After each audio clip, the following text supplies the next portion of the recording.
Introducing the Hearns exclusive HB Racing E819RS build. Built with the finest components that we had on hand, exactly how the team and everybody around the world would love to race one of these cars. Ball bearing steering crank assembly gives you that really classy look and adds ball bearings into the steering system there. The Exotec steering brace and top plate, which looks really fantastic. These are by Berserk RC carbon fibre arm inserts, both front and in the rear arms.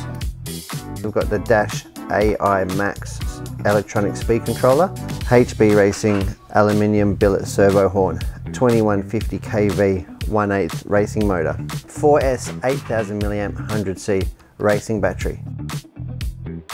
To complement that paintwork, we've also had one-off stickers made by J-Spec Stickers here in Australia to make this car truly unique.